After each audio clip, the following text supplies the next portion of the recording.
आज की इस वीडियो में मैं आपको एक ऐसा वाकया सुनाऊंगा जब रॉ के डीजी ने आईएसआई की डीजी की मदद की।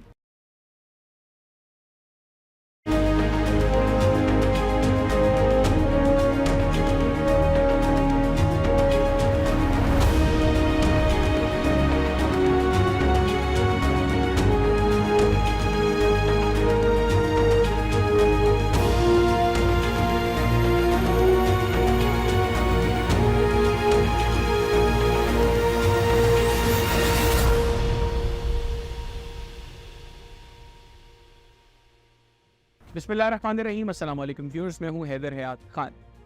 रॉ और आईएसआई ये दो दुनिया की वो इंटेलिजेंस एजेंसीज हैं जिनके बारे में ये तासुर है कि ये दुश्मन इंटेलिजेंस एजेंसीज हैं। इनके ऊपर कई फिल्में भी बनी। गो के जो इंडिया ने मोस्टली इसके ऊपर फिल्में बनाई उनका हकीकत से दूर दूर तक कोई ताल्लुक नहीं था, लेकिन कम अज़ कम ये बात दुरुस्त है कि रॉ और आईएसआई इन्होंने मोस्टली जो काम किया है वो एक दूसरे के ख़िलाफ़ किया है। लेकिन कभी कुछ ऐसे वाक़यात भी हुए हैं जब इन दोनों इंटेलिजेंस एजेंसीज के लोगों ने एक दूसरे की मदद की है।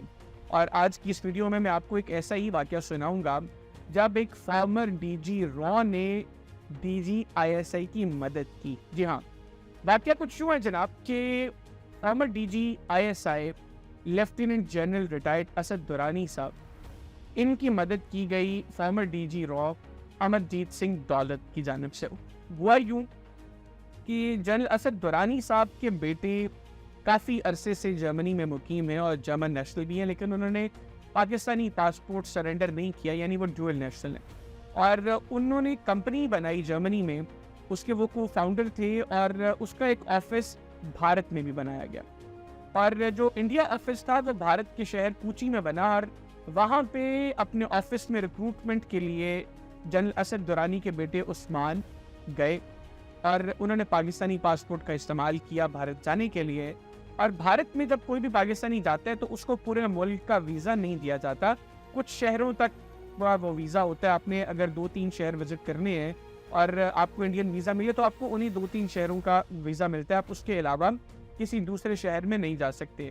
अब इस बात से जनरल असद दुरानी के बेटे उस्मान लाइल थे और उनके जो होस्ट थे, जो उनका वीज़ा और सारा इंडियन स्टे के जो मामला देख रहे थे, वो शायद इस बात से लाइल थे। तो उन्होंने उनको कोची का तो वीज़ा बहरहाल ले दिया, लेकिन उनका जो वापसी का टिकट था वो मुंबई से था, जबकि उनके पास मुंबई का वीज़ा नहीं था। अब जनरल असद दुरानी कहते हैं कि उस्मान जैसे कोची गया, वहाँ पे उसने इंटरव्यूज़ किए। वहाँ पर जिन लोगों को पता चला कि ये पाकिस्तान से हैं, उन्होंने काफ़ी अच्छे तरीके से उनको एंटरटेन किया, बड़ा अच्छे तरीके से वो वहाँ पर रहे। लेकिन वापसी के लिए जिस वक्त वो मुंबई एयरपोर्ट पहुँचे तो वहाँ पे हुकाम ने उनको रोक लिया कि आपका तो जनाब मुंबई का वीज़ा ही नहीं था, आप पाकिस्तानी हैं, आप मुंबई में क्या कर रहे हैं। अब ऐसे में उस्मान साहब बौखला गए। उन्होंने फौरी तौर पे जनरल असद दुरानी को कांटेक्ट किया, तो जनरल साहब ने भी कहा कि तुम्हारे होस्ट ने तुम्हारे साथ क्या किया है। बहरहाल उन्होंने फौरी तौर पे मामले को जो है वो सेटल करने के लिए अमरजीत सिंह दौलत जो फॉर्मर डीजी रॉ है उनको कांटेक्ट किया और उनको बताया कि सिचुएशन ये है, उस्मान इस वक्त मुंबई एयरपोर्ट में है और उसको वहाँ पे जो एजेंसीज़ हैं वो पूछ रही हैं कि अब जनाब आप यहाँ पे क्या कर रहे हो, तो आप करेंटली इस मामले को देखें इससे पहले कि वहाँ पर कोई मसला बने। अमरजीत सिंह दौलत साहब ने कहा कि कोई मसला नहीं है, मैं इसको देख लेता हूँ, ये अक्सर इस तरह के वाक़यात हो जाते हैं, तो मैं इसको सेटल कर लूँगा, आप परेशान ना हो। लेकिन जनरल असद दुरानी साहब बहरहाल परेशान थे क्योंकि उस्मान उनका बेटा था और जनरल साहब फॉर्मर डीजी आईएसआई थे, तो वो इस बात को लेकर काफ़ी परेशान थे कि अगर वहाँ पर किसी को इल्म हो जाता है कि उस्मान जो है ये फॉर्मर डीजी आईएसआई का बेटा है, तो इसका तो एक बड़ा मसला बन जाएगा और ये ना हो कि उस्मान के लिए आगे प्रॉब्लम्स क्रिएट हो जाए। बहरहाल वो बैक टू बैक कांटेक्ट करते रहे अमरजीत सिंह दौलत से।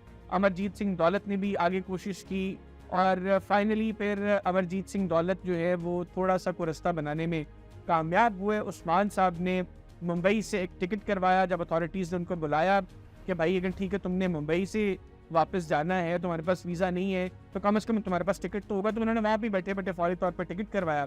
और टिकट करवा के, क्योंकि जो पहले उनका टिकट था वो फ़्लाइट जा चुकी थी, उसमें वो फ्लाई नहीं कर सके थे, उन्होंने दूसरा टिकट करवाया और फाइनली फिर उनको वहाँ से फ़्लाई करने की इजाज़त मिली मुंबई से और वो मुंबई से वापस जर्मनी चले गए।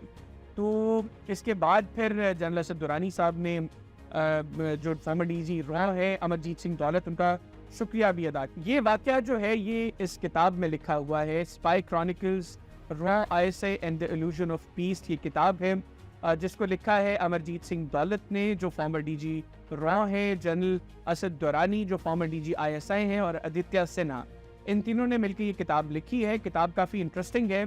जो लोग इस सारे इशू के ऊपर थोड़ा इंटरेस्ट रखते हैं, इंटेलिजेंस बेस्ड चीज़ों के ऊपर, उनको मैं हाईली रिकमेंड करूँगा ये किताब। और इस किताब की खूबसूरत चीज़ ये है कि इन्होंने रवायती अंदाज में किताब नहीं लिखी। ये एक डिस्कशन है बेसिकली जो मुख्तलिफ मकामात पर इन तीनों अशखास के दरमियान हुई है। उस डिस्कशन को इन्होंने एज इट इज़ जो है वो किताब में लिखा है, और इसका हर एक चैप्टर जो है आप अलहदा बैठ के पढ़ सकते हैं। इसका पुराने किसी चैप्टर से कोई ताल्लुक नहीं है। तो हर टॉपिक के ऊपर जो इनकी डिस्कशन है वो बड़ी इंटरेस्टिंग है। मैं फिर एक मरतबा उन लोगों को ये किताब रिकमेंड करूँगा जो इंडिया पाकिस्तान रिलेशंस और इंटेलिजेंस बेस्ड जो इशूज़ है उनके ऊपर थोड़ा सा इंटरेस्ट रखते हैं।